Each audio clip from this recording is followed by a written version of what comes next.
প্রিয় দর্শক, আপনাদের সবাইকে আমন্ত্রণ জানাচ্ছি টি উইথ টিচার্সের দ্বিতীয় পর্বে। প্রথম পর্ব আপনাদের মাঝে অভাবনীয় সাড়া ফেলেছিল, তাই ধারাবাহিকতায় আমরা আজকে আমাদের আরেকজন প্রিয় মুখ কাউসার ভাইকে নিয়ে আসলাম। কাউসার ভাইকে নতুন করে পরিচয় করিয়ে দেওয়ার কিছু নেই। ভাই আমাদের সবার প্রিয় উদ্ভাস উন্মেষের প্রিয় মুখ কাউসার ভাইয়া, স্টুডেন্টদের একদম জানের টুকরা বলা যায় ভাইয়াকে। সো ভাইয়াকে আমরা সাথে পেয়েছি, ভাইয়ার জার্নি নিয়ে জানবো, ভাইয়া ব্যক্তি হিসেবে কেমন সেটা নিয়ে জানবো, ভাইয়াকে একটু একটু রোস্টও করবো। তো কথা না বাড়িয়ে ভাইয়া, ওয়েলকাম আপনাকে। কেমন লাগছে আপনার আজকে এই শোতে এসে? ধন্যবাদ বাবলা। ভালো লাগতেছে অনেক। মনে হচ্ছে যে ইন্টারভিউ দিচ্ছি। তুমি যেরকম করে প্রেজেন্টেশন নিলে আর কি শুরুর দিকে অডিয়েন্সের উদ্দেশ্যে। আলহামদুলিল্লাহ ভালো লাগতেছে।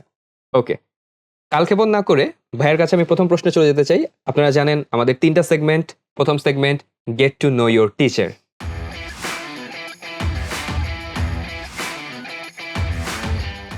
ভাইয়া, উদ্ভাসের স্টুডেন্টরা যেই কাউসার ভাইয়াকে চেনে, ব্যক্তি জীবনের কাউসার ভাই কি ঠিক একই রকম নাকি ঠিক একটু আলাদা? না, আমার শিক্ষক সত্তা আর ব্যক্তি সত্তার মধ্যে খুব যে পার্থক্য আছে এমন না। কিছু পার্থক্য তো থাকেই। আমরা কখনো, কখনো স্টুডেন্টকে ভয় দেখানোর জন্য হলেও একটু গুরুগম্ভীর হই। ওটা অ্যাজ এ টিচার সবাই কম বেশি প্র্যাকটিস করে। আমি ব্যক্তি জীবনে যেরকম একটু হাসিখুশি থাকতে পছন্দ করি, স্টুডেন্টরা আমাকে ওইরকমই দেখে। আর মাস্টারদের যেরকম একটা অভ্যাস থাকে সব জায়গায় জ্ঞান দেওয়া, তো এই জ্ঞান দেওয়ার যে একটা প্রবণতা এটা আমার ব্যক্তি জীবনেও আছে। আমার যারা বন্ধু-বান্ধব, ফ্যামিলি, সিনিয়র জুনিয়র তারা জানে এটা। আমি যেখানে সেখানে অনেক সময় অনেক কিছু নিয়ে জ্ঞান দেওয়ার চেষ্টা করি। এটা ওই যে শিক্ষক সত্তা যেটা ওটা একটা প্র্যাকটিস হয়ে যায় আরকি। এখন আমার যারা কাছাকাছি মানুষ তারা হ্যাবিচুয়েট, তারা কিছু মনে করে না। জ্ঞান দিলেও তারা এটাকে সিম্পলি দেখে রিসিভ করে আরকি। অর্থাৎ আমার শিক্ষক সত্তা আর ব্যক্তি সত্তার মধ্যে খুব একটা পার্থক্য নাই। একদম খুবই ১৯-২০ বলতে পারো। তাহলে মানে টিচার হিসেবে বা একজন কলিগ হিসেবে, আপনার ছোট ভাই হিসেবে আপনাকে যেরকম রসিক দেখা যায়, মানে আসলে আপনি রসিক মানুষ, মানে মোটেও গুড়ি গম্ভীর না। না, আমি খুব একটা মানে গুরুগম্ভীর না আসলে। আ সিচুয়েশন ডিমান্ড করে, কিন্তু আমাকে তুমি যদি ডিফাইন করতে চাও, গুরুগম্ভীর হিসাবে ডিফাইন করা সম্ভব হবে না আমার মনে হয়। ওকে, আমি হিউমার লাভার মানুষ আরকি। নিজে হাসিখুশি থাকতে পছন্দ করি বা আরেকজনকে কেমন দেখতে আমি ভালোবাসি। চমৎকার। ভাইয়া আপনার কাছে জানতে চাই, উদ্ভাসের সাথে আপনার যে পথ চলা, দীর্ঘদিনের পথ চলা ভাইয়া, কবে থেকে জয়েন করেছেন উদ্ভাসে বা কতদিনের পথ চলা এটা? বেশ লম্বা, ২০১৫ সাল ২০১৫, প্রায় উদ্ভাসের বলতে গেলে সাথে ১০ বছরের মতো প্রায় ১০ জার্নিটা। বছর। হ্যাঁ, ওটা রমজান মাস ছিল। আমার মনে আছে রমজান মাসের শেষ দিক। আমার বন্ধু দুলালের থ্রুতে উদ্ভাসে আসা। আমাদের প্রিয় দুলাল ভাই। দুলাল ভাই। তো দুলালের থ্রুতে আসা, তারপর এখানে ক্লাস নেওয়া শুরু। এবং উদ্ভাস শুরুর দিকে আমাকে যে একটা চমক দিছিল এবং আমি উদ্ভাসকে যে দারুণভাবে ভালোবেসে ফেলছি তখন থেকে, সেটা হচ্ছে ঈদের জন্য গিফট ছিল সব টিচারের। তা আমি যখন উদ্ভাসে ১ম ক্লাস নেই সেটা খুব সম্ভবত ১৬-১৭ তারিখের দিকের কথা। মানে রমজান মাসের। তো ঈদের গিফট যাচ্ছিল। তো ওই সময় আমার মনে পড়ে যে হচ্ছে আমাকে ফোন দেয়া হয়। আমি ২ দিন ক্লাস নেওয়ার পরে আমাকে ফোন দেয়া হয় এবং বলা হয় যে, "আপনার জন্য গিফট আছে।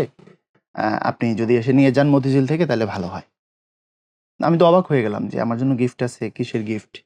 আমি আনতে যাই, গেলে ওই গিফটটা আমাকে একটা মানে দেয়া হয় মতিঝিল আর থেকে। উদ্ভাসের টিচার গিফট গুলা এত না, এখানে চমৎকার। চমৎকার। আমি একটু জিনিস এখানে একটু এড করবোই আমি ভাবলাম। আমি খুব স্মৃতিকাতর এটা নিয়ে যখনই আলাপ করি।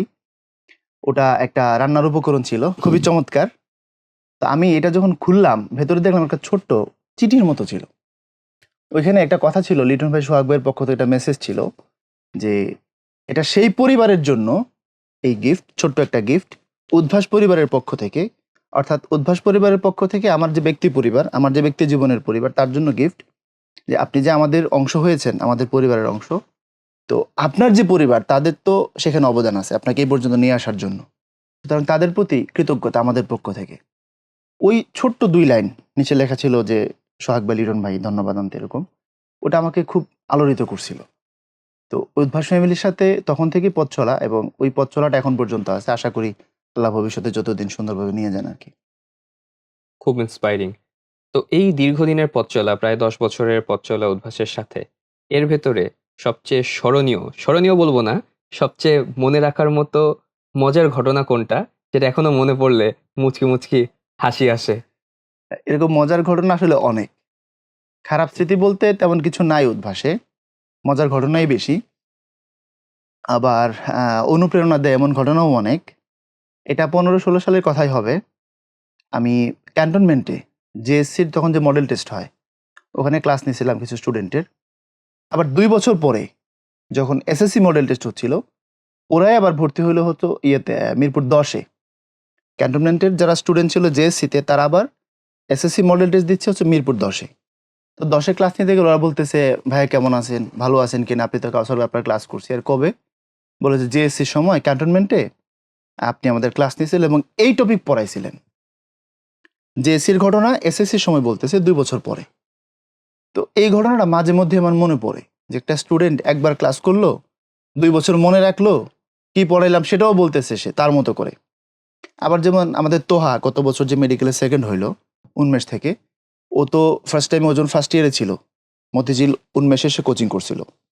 তো সেটা তো আমি জানতাম না। চান্স পাওয়ার পর একদিন সে ফার্মগেটে আমার বলতেছে, "ভাইয়া, আমি যখন প্রথমবার কোচিং করি আপনি আমাকে জিজ্ঞেস করছিলেন মুক্তিযুদ্ধ বিষয়ক একটা কথা, একটা প্রশ্ন যে এই দেশের মানুষ চাই না মাটি চাই। কে বলছিল? আমি পারি নাই। আপনি আমার ধমক দিছিলেন।" তো পরের বছর সে আবার যখন ইন্টারমিডিয়েট পরীক্ষা দেয় তখন আবার কোচিং করে এবং ও তো ব্রিলিয়ান্ট ছেলে, আল্টিমেটলি সে সেকেন্ড হয়। তো এই যে ১ বছর আগে ওরে পড়াইলাম, পরের বছর আবার সে কোচিং করলো। আমি কোন কোয়েশ্চেন তারে করছিলাম, সে পারে নাই তারে আমি ধমক দিছিলাম। ওই ক্লাসের কথা সে মনে রাখছে। স্টুডেন্ট যে মনে রাখে এটাই আসলে আনন্দের। স্পেসিফিক কোনো ঘটনাকে আমি ওইভাবে আসলে রিমার্ক করার আমার জন্য কঠিন হবে আরকি। পুরা ব্যাপারটাই আনন্দের। উদ্ভাস মানেই আনন্দ। আমার মনে হয় এটা। আমি খুব এনজয় করি টিচিংটা। ডেফিনিটলি উদ্ভাসের টিচার হয়ে আপনি অনেক আপনার লাইফটা বেশ হ্যাপেনিং বলা যায়, বেশ মজাদার, সুন্দর, সুন্দর অভিজ্ঞতা আছে। উদ্ভাসের টিচার না হলে জীবনে আর কি মানে আমরা কোন হিসাবে আপনাকে দেখতে পারতাম? খুবই কঠিন প্রশ্ন। লাইফের গোল সেট করা নিয়ে আসলে ওইভাবে যে খুব চিন্তা করা বা এটা করবো, এটা করতে হবে, এই জাতীয় খুব যে চিন্তা ভাবনা করছি এমন না। খুব সম্ভবত আমি টিচারই হইতাম। কোথাও না কোথাও হয়তোবা টিচারই হইতাম। কারণ আমার মধ্যে এটা ছিল অনেক ছোটবেলা থেকেই এটা ছিল। টিচিংয়ের যে ব্যাপারটা আমি যখন কলেজ লাইফে ছিলাম তখন থেকেই পড়ানো শুরু ২০০৭ সাল থেকে। তো হতে পারতো আমি টিচারই হয়ে যেতাম অন্য কোথাও। এটা এখন আমার মনে হয় আরকি পরিণত বয়সের যে উপলব্ধি। আর অন্য কোথাও হইতো কিনা আমার ডাউট আছে। সম্ভবত আমি টিচারই হইতাম। ওকে ভাইয়া। তো উদ্ভাসে আমাদের তো এখন আপনি জানেন, সবাই জানে দর্শকরা যে আমাদের ৮৯ টা ব্রাঞ্চ আছে। আরো ব্রাঞ্চ হচ্ছে যে ১০০ টার মতো ব্রাঞ্চ হয়তো খুব তাড়াতাড়ি আমরা ব্রাঞ্চের সেঞ্চুরি করে ফেলবো যে সবগুলো জেলা পর্যায়ে ছাড়িয়ে এখন উপজেলা পর্যায়গুলোতে আমাদের ব্রাঞ্চ হচ্ছে। সো পুরো বাংলাদেশ তো ঘুরে, ঘুরে ক্লাস নেওয়ার অভিজ্ঞতা আপনার হয়েছে। পুরো বাংলাদেশের টেকনাফ থেকে তেঁতুলিয়া সব জায়গায় মোটামুটি অলমোস্ট। কভার করেছেন। আপনার সবচেয়ে প্রিয় ব্রাঞ্চ কোনটা? উদ্ভাসের সবথেকে প্রিয় ব্রাঞ্চ বলে আসলে আমার কাছে কোনো কিছু মনে হয় না। আমার কাছে ডিপ্লোমেটিক অ্যান্সার উদ্ভাসের দেয়া যাবে না ভাইয়া? না, আমার কাছে উদ্ভাসের সব ব্রাঞ্চই সমান প্রিয়। সমান প্রিয় এই কারণে আমি অনেক স্যাটেলাইট এরিয়া যেটা ওইখানেও ক্লাস নিতে গেছি। আবার রাজধানী শহরেও অলমোস্ট সবগুলো ব্রাঞ্চে আমি ক্লাস নিছি। আমি হিসাব করে দেখছি লাস্ট এই যে যখন উদ্ভাসের ব্রাঞ্চ ৬০ এর ঘরে ছিল ৬৫-৭০ এরকম, তখন আমার একটা কাউন্টিং ছিল। তখন আমি অলমোস্ট ৪০ এর বেশি ব্রাঞ্চের ক্লাস নিয়ে ফেলছি। এর মানে আমি ওই একটা বাছবিচার করে ক্লাস নেওয়াটা এটা খুব একটা করা হয় নাই। এখন হয়তোবা অনলাইন ম্যারাথনের সুবাদে কিছুটা সময় বেশি ম্যাক্সিমাম ক্ষেত্রে বাইরে একটু কম যাইতে পারি। ম্যারাথনে থাকলে তো সবাই আমাকে পায়। এটাই ভালো। কিন্তু আমি যখন রাউন্ডে ক্লাস নিতাম, আমার মনে হইতো যে সব ব্রাঞ্চে আমাকে সমান আনন্দ দিত। এটা সত্যি কথা। এটা কোনো ডিপ্লোমেটিক অ্যান্সার না। আমি সবগুলো ব্রাঞ্চে সমানভাবেই আনন্দ পাই পড়াইতে। নো ওয়ান্ডার কাউসার ভাই কিভাবে স্টুডেন্টদের মন জয় করে নেয় এরকম ডিপ্লোম্যাটিক কথাবার্তা বলে। যাই হোক ভাইয়ের কথাটা আসলে ব্যক্তিগতভাবে আমিও রিলেট করতে পারি যে প্রত্যেকটা ব্রাঞ্চে গেলে একটা নতুন, নতুন স্মৃতি সৃষ্টি হয় এবং প্রত্যেকটা ব্রাঞ্চে একটা ভালো লাগার জায়গা থাকে। গত এপিসোডে আপনাদের মনে থাকার কথা সিফাত ভাই বলছিল যে কোনো ব্রাঞ্চ আছে যেখানে গেলে আসলে আমি পরিবারের কাছে যেতে পাই। সেজন্য ওই ব্রাঞ্চে যেতে আমার ভালো লাগে। আবার কোনো ব্রাঞ্চ আছে যেখানকার মানে ওই এলাকাটার খাবার অনেক মজা। খুলনা সাতক্ষীরার দিকে গেলে ওখানকার চিংড়ি মাছ খেতে দিবে এই কথা চিন্তা না, করে সিফাত যেহেতু একটু হেলদি মানুষ বোঝা যায় ও খুব খাবার-দাবার খায়। সেই জায়গা থেকে আমি যেহেতু আরেকটু শুকনা। আমিও ফুডি কিন্তু অত যে খাই এমন না। যেখানে যাই সেখানকার খাবার যেটা ভালো ট্রাই করার চেষ্টা করি এবং অনেস্টলি আমি বেশ কয়েকবার কুমিল্লা গেছি হচ্ছে রসমালাই আনার জন্য। হ্যাঁ, ইট ডাজন্ট মিন দ্যাট এটা আমার সবথেকে প্রিয় ব্রাঞ্চ। ওই রসমালাই খাইতে মনে চাইছে দেখা যাচ্ছে একটা শিডিউল ফেললাম দেন আমি একটু কুমিল্লা যাবো। এজন্য আমি কুমিল্লা গেছি আসার সময় রসমালাই নিয়ে আসছি। আর আরেকটা আমি একটু দ্বিমত করব যে স্টুডেন্টদের মন জয় করেছি কিনা জানি না। ডিপ্লোম্যাটিক কথা বলে যে করছি এমন না। আমি তো তাদেরকে বেশ বকাঝকা দেই তারা জানে সবাই। তারপরেও দিন শেষে তারা আমাকে ভালোবাসে। এটা আমার জন্য প্রাপ্তি। আসলেই আমাদের বড় সবার প্রাপ্তি। প্রিয় কাউসার ভাই। ভাইয়ার জন্য অনেক দোয়া শুভকামনা। এর মাধ্যমে আমাদের রাউন্ড 1 শেষ হলো। Get to know your teacher এবার চলে যাচ্ছি আমাদের সেকেন্ড রাউন্ড, র্যাপিড ফায়ার।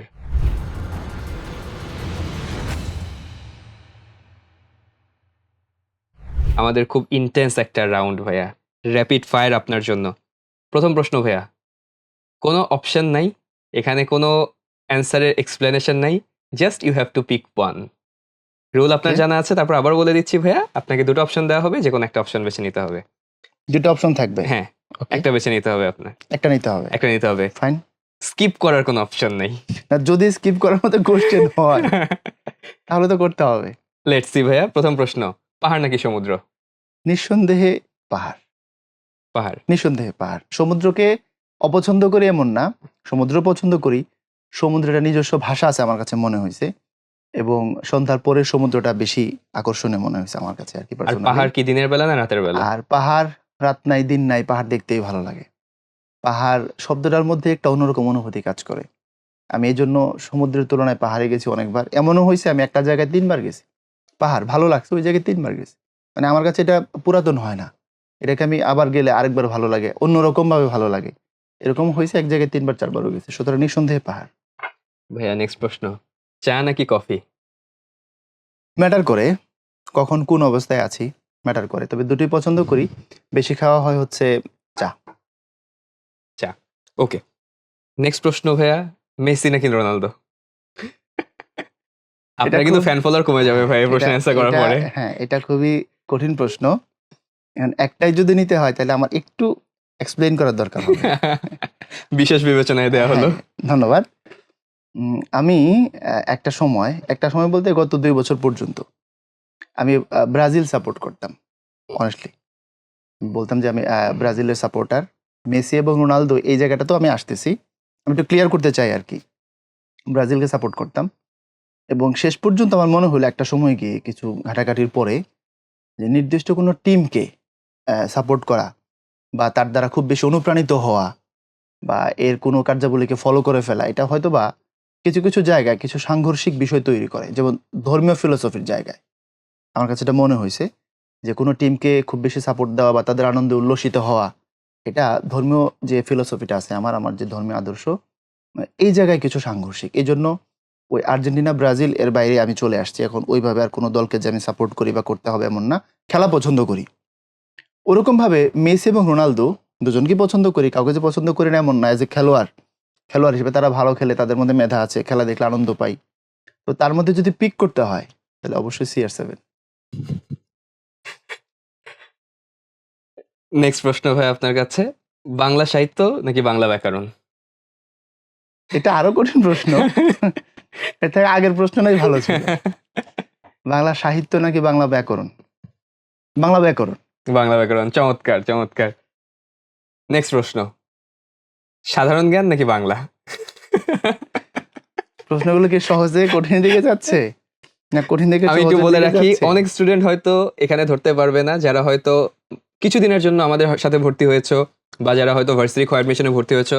কাউসার ভাইয়ের বাংলা ক্লাস করেছো তোমরা, কিন্তু তোমরা হয়তো জানো না যে কাউসার ভাইয়া একাধারে বাংলা এবং সাধারণ জ্ঞান দুটোই আসলে ভাইয়া পড়ায়। এবং ভাইয়া একসময় হচ্ছে, মানে আমিও যে গ্রুমিংগুলো বা আমাকেও যে গড়ে তোলার পথ, এখানে সবচেয়ে বড় ভূমিকা ছিল হচ্ছে কাউসার ভাইয়া।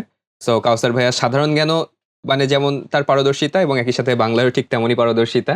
তো এখান থেকে ভাইয়াকে পিক করতে যদি বলা হয় সাধারণ জ্ঞান এবং বাংলা, কোনটাকে পিক করবেন? দুটো পড়ানোর মধ্যে দুই রকমের আনন্দ। ভাই একটা অ্যান্সার দিতে হবে, সাধারণ জ্ঞান নাকি বাংলা। এখানে কি আমি দুইটা অপশন নিতে না, পারবো? এখানে একটাই বেছে নিতে হবে না, আপনাকে, ওই যে এখানে এক্সপ্লেনেশনও না, পাবেন ওই না। যে বিশেষ বিশেষ বিবেচনা বিবেচনা আপনি একবার ব্যবহার করে ফেলেছেন। আরেকবার কি করা না, যায়? আরেকবার করা যাবে না। বিশেষ বিবেচনায় কি বিশেষ বিবেচনাটা আবার নেওয়া যায়? না, সাধারণ জ্ঞান নাকি বাংলা? আচ্ছা, কঠিন প্রশ্ন, অনেক কঠিন। আমি কি পাস করতে পারবো? না ভাইয়া, আচ্ছা, ঠিক আছে, তাহলে বাংলা। সাধারণ জ্ঞান কঠিন লাগে ভাই? না, সাধারণ জ্ঞানটা তো তোমাদের উপরে ছেড়ে দিচ্ছি। চমৎকার। তোমরা এখন এখানে রথী মহারথী হিসেবে এটাকে লিড করতেছো, এটা আমার দেখা আনন্দের। তো এটা পছন্দ করি না বা কঠিন বা এমন না ব্যাপারটা। এখানে তোমরা এখন হচ্ছে স্টার, আমি এটা আরো বড় স্টার হিসেবে দেখতে চাই নিঃসন্দেহে। আর একটাই যেহেতু পিক করতে বলছো, আলটিমেটলি তোমার বাংলা নিতে হবে, নিলাম। লাস্ট প্রশ্ন আপনার উদ্দেশ্যে, হিমেল ভাই না পলাশ ভাই? নিতেই হবে। হ্যাঁ, নিতে হবে। না, বাবলা ভাই। এটা সিফাত ভাই, এই দোষটা সিফাত ভাইয়ের উপরে। সিফাত ভাই গত এপিসোডে এই অ্যান্সারটা দিয়ে সবার জন্য না, রাস্তা করে দিয়েছে। সিফাত যদি এই প্রশ্ন নাও করতো, আমি বাবলা ভাই বলতাম নিঃসন্দেহে। কারণ ওইটা হচ্ছে একদম এমন ভাবে সমান সমান, ওখান থেকে আসলে একদিকে একটু হেলে পড়াটা খুব মুশকিল। এই জন্য থার্ড অপশনে যাওয়াটা আমার মনে হয় একটু সুবিধাজনক। ওকে, এর মাধ্যমে আমাদের র্যাপিড ফায়ার যে রাউন্ডটা, এই রাউন্ডটা শেষ হলো। এখন আমরা 3 নাম্বার এবং আমাদের যে লাস্ট রাউন্ড সেখানে চলে যাব, রিউমার স্ক্যান।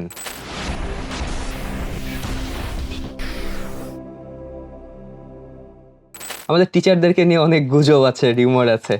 অনেক টিচারকে নিয়ে অনেক কিছু শোনা যায়, যে কেউ ক্লাসে টিপিপি বাড়ানোর জন্য একটু জোক বলে, বা কেউ ক্লাসে গান পরিবেশনা করে, এরকম অনেক রিউমার। তো আপনার বিরুদ্ধে শোনা একটা রিউমার যে আপনার নাকি বাংলা সাহিত্য থেকে মমতাদি গল্পটা পড়াতে অনেক ভালো লাগে। না, এটা আসলেই রিউমার, সত্যতা নাই। এটা কোনো ফ্যাক্ট না। রিউমার তো রিউমারই। আর বাংলা সাহিত্য থেকে মমতাদি পড়াতে ভালো লাগে এটা এমন না। সবকিছুই পড়াতে ভালো লাগে, কম বেশি সবই এনজয় করি। এটা আসলে রিউমারই। এখানে খুব একটা ফ্যাক্ট নাই সত্যিকার অর্থে। ভাইয়া, নেক্সট প্রশ্ন, যে আপনি অফলাইন ক্লাসের চেয়ে কি অনলাইন ক্লাসে বেশি কমফোর্টেবল ফিল করেন? অফলাইন, অনলাইন না? জি। নিঃসন্দেহে অফলাইন। যদি কমফোর্টেবলের জায়গা বলি তাহলে তার মানে এটা অফলাইন। রুমার যে আপনি অফলাইনে থেকে অনলাইন বেশি প্রেফার করেন না। না, আমি একটু এক্সপ্লেইন করব 1 মিনিটে। অফলাইন ক্লাসে হয় কি, স্টুডেন্ট সামনে থাকে, তাদের সাথে কমিউনিকেট করা সহজ হয়। অনলাইন ক্লাসে যেটা, এটাও তাদের সাথে কমিউনিকেট করা যায়, কিন্তু কখনো কখনো যেটা হয়, স্টুডেন্ট অনেকে হয়তো আমাকে রিচ করতে পারতেছে না কোনো কারণে, বা আমি তাকে রিচ করতে পারতেছি না। এই কিছু অবস্ট্রাগল তো থাকেই। অর্থাৎ ডিজিটাল মাধ্যম আমাদেরকে প্রচুর সুবিধা দিছে, এটা সত্য। কিন্তু ওই যে একটা কথা আছে বিনয় কৃষ্ণ মুখোপাধ্যায় যাযাবরের একটা বিখ্যাত উক্তি আছে যে বিজ্ঞান আমাদের দিয়েছে বেগ, কেড়ে নিয়েছে আবেগ। তো বিজ্ঞান বেগ দিছে বেগের জায়গায়, কিন্তু কিছু আবেগ তো তারা নষ্ট করেই ফেলছে, এটা তো সত্য। তো অফলাইন ক্লাসে স্টুডেন্টকে যেরকম করে বোঝাই দেওয়া যায়, ধমক টমক দেওয়া যায়, আদর করে বোঝানো যায়, সেটা তো অনলাইনে সুযোগ থাকে না। তবে অনলাইন আমাদের যে একটা দিগন্ত উন্মোচন করছে, যেভাবে মানে আজ অনলাইনের কারণে আমরা যে এত মানুষের কাছে এতভাবে পৌঁছাইতে পারতেছি, এটা তো কোনোভাবে অস্বীকার করা যাবে না। তো অনলাইনের একটা আলাদা মাহাত্ম্য আছে, অনলাইনে একটা আলাদা হাইট আছে, ওটা ভিন্ন জায়গা। তবে যদি অ্যাজ এ টিচার আমি যদি কমফোর্টেবলের জায়গাটা বলি, তাহলে নিঃসন্দেহে এটা অফলাইন। রিউমার স্ক্যান থেকে আপনার জন্য শেষ প্রশ্ন। অনেক জায়গায় কমেন্টে দেখা যায়, অনেক ব্রাঞ্চে গেলে স্টুডেন্টদের মুখ থেকে শোনা যায় যে উদ্ভাসের যে ভাইয়া আপুরা যারা ক্লাস নেয়, তারা প্রতিটা ক্লাসে অনেক টাকা কামায়, তারা অনেক বড় লোক আসলে, তারা খুব লাক্সারিয়াস লাইফ লিড করে। ব্যাপারটা সত্যতার আসলে ঠিক কতটুকু ভাই? উদ্ভাসের ভাইয়া আপুরা মাশাল্লাহ হ্যান্ডসাম টাকা ইনকাম করে, এটা সত্য। কারণ উদ্ভাস আহ, এই জায়গাটা খুব সুন্দর করে বিবেচনা করে। এটা তো তুমিও টিচার হিসেবে অস্বীকার করবে না, যেহেতু তুমিও ক্লাস নাও, তুমি জানো ব্যাপারটা। তবে এটা যে একদম লাক্সারিয়াস লাইফ বলতে তো আসলে ম্যাটার করে পার্সন টু পার্সন, তাই না? বিল গেটস যদি বলে আজকে আমার অনেক টাকা হারাই গেছে, আর বাংলাদেশের একজন মানুষ আমি যদি বলি আমার অনেক টাকা হারাই গেছে, আমার অনেক টাকা আর বিল গেটসের অনেক টাকার মধ্যে তো আসলেই তফাৎ আছে। আর লাক্সারিয়াস লাইফ আসলে কোনটা, কে কোনটাকে আসলে ডিফাইন করতেছে, সেই প্যারামিটার ধরে বলতে হবে। তো এটা সত্য যে টিচিংয়ের এই যে গ্রাউন্ড, এখানে বাংলাদেশে এই বয়সে অন্য কোনো জায়গা থেকে বা অন্য কোনো প্ল্যাটফর্ম থেকে, বিশেষ করে এই বয়সের যারা আমরা ইনকাম করতেছি টিচারদের মধ্যে যদি দেখি, আমার যথেষ্ট ডাউট আছে অন্য কোনো জায়গা থেকে সম্ভব কিনা। সো এই জায়গা থেকে আমি বলবো মাশাল্লাহ। থ্যাংক ইউ ভাইয়া। এর মাধ্যমে আমাদের 3টা রাউন্ড শেষ হলো এবং আমরা আমাদের অনুষ্ঠানের একদম শেষ পর্যায়ে চলে এসেছি। আপনার কাছে অনুষ্ঠান শেষ করার আগে লাস্ট বারের মতো আপনার কাছে যেতে চাই। এমন কোনো স্মৃতি বা এমন কোনো কথা যেটা আপনার না বলা, এটা যদি আজকে আপনি শেয়ার করতে চান। যেমন অনেক সময় হয়ে যায়, কোনো একটা ঘটনা ঘটেছে কিন্তু কারো সাথে বলা হয়নি, বা বলা হলেও হয়তো 1 জন 2 জন জানে। মানে কখনো মনে হয়েছে যে এই ঘটনাটা ঘটেছে আমার সাথে, যে আমি এটা সবার সামনে বলতে চাই। আমারও ডেফিনিটলি এরকম ছোট, ছোট স্মৃতি আছে। মাঝে মধ্যে আপনার সাথে দেখা হলে আমি বলেছি, বা পরিচিত হিমেল ভাই, সিফাত ভাইয়ের সাথে বলেছি, বা জুনিয়র টিচারদের সাথে বলেছি। এমন আপনার কোনো কথা, না বলা কথা আছে কিনা যেটা সবার সাথে শেয়ার করতে চান? আসলে কি, আমি ওইরকমভাবে খুব ইন্ট্রোভার্ট মানুষ না। খুব একান্তই গোপন রাখতে হবে এমন কথা বাদে বাদবাকি সব কথাই সবার সাথে শেয়ার করি। আলাদা করে যে এরকম করে কথা কোনো স্টোর করা আছে যেটাকে বলতে হবে এমন কোনো কিছু নাই। তবে যেহেতু প্রসঙ্গটা খুব দারুণ, যে আসলে যদি আমি এটাকে একটু কাস্টমাইজ করি, যে আমি আমার পয়েন্ট অফ ভিউ থেকে কিছু বলতে চাই কিনা, এরকম করে কি আমি এটাকে কাস্টমাইজ করতে পারবো? শিওর। ওকে, তাহলে আমার পয়েন্ট অফ ভিউ থেকে যদি আমি কাস্টমাইজ করি, তাহলে আমার স্টুডেন্টদের জন্য আমি এটা বলবো যে তারা যেহেতু তারা ছাত্র বা ছাত্রী, তাদের মূল কাজ হচ্ছে পড়াশোনা। এর বাইরে তার জীবনে যা আছে সবই থাকবে, লাইফ একটা প্যাকেজ। এটা আমি অনেক জায়গায়ই বলছি, অনেকভাবেই বলছি। তারপরেও আমি এটাকে আজকে আবার একটু বলবো, তোমাদের মূল কাজ হচ্ছে পড়াশোনা। এটা ঠিকমতো করো। আর যখন যেখানে ক্লাস করবা, অফলাইন হোক আর অনলাইন হোক, টিচারকে কোঅপারেট করবা। যত বেশি কোঅপারেট করতে পারো, তুমি তত বেশি শিখবা। এটা হচ্ছে আমার কথা। যদি আমি একটা কথা শেষের মেসেজ হিসেবে নেই আর কি, এটা তাদেরকে বলতে চাই। চমৎকার, ইন্সপায়ারিং। ধন্যবাদ ভাই আমার আপনাকে। একটা প্রশ্ন আছে। আমি বাবলাকে এই সিটে আর আমাকে ওই সিটে দেখতে চাই। সেটা কবে? এটা গত এপিসোডে সিফাত ভাইও একই ইচ্ছা পোষণ করেছে। তো আমি বুঝছি না যে সবার গ্রাজ কেন আমার প্রতি, আমাকে ওই সিটে দেখতে চায় ভাইয়া। আমি যদি কোনো অপরাধ করে থাকি ক্ষমা সুন্দর দৃষ্টিতে না, দেখবেন ওই ভাইয়া। যে র‍্যাপিড ফায়ার বলতে একটা কথা আছে। ওটা ওপাশ থেকে আমি একটু অপারেট করতে চাই আর কি। ইনশাল্লাহ। সুপ্রিয় শিক্ষার্থীরা, তোমরা আসলে আমাকে ওই চেয়ারে দেখতে চাও কিনা, নাকি আমার বদলে অন্য কোনো ভাইয়াকে দেখতে চাও, সেটা তোমরা ডেফিনেটলি কমেন্ট করে জানিয়ে দিতে পারো। আর আজকের এপিসোডটা কেমন লাগলো, কাউসার ভাইয়ের জীবনের কথা, শিক্ষকতা জীবনের কথা কেমন লাগলো, এটা তোমাদেরকে একটু হলেও অনুপ্রাণিত করেছে কিনা, সেটার ফিডব্যাক অবশ্যই তোমরা জানিয়ে দেবে। তো ভাইয়া, আপনাকে আবারও ধন্যবাদ আমাদেরকে আপনার মূল্যবান সময় দেওয়ার জন্য। এর মাধ্যমে আমরা আজকের এপিসোড এখানেই শেষ করছি। সবাইকে আগামী এপিসোড দেখার আমন্ত্রণ জানিয়ে আজকের ভিডিও এখানেই শেষ হচ্ছে। আসসালামু আলাইকুম, ভালো থাকবেন সবাই।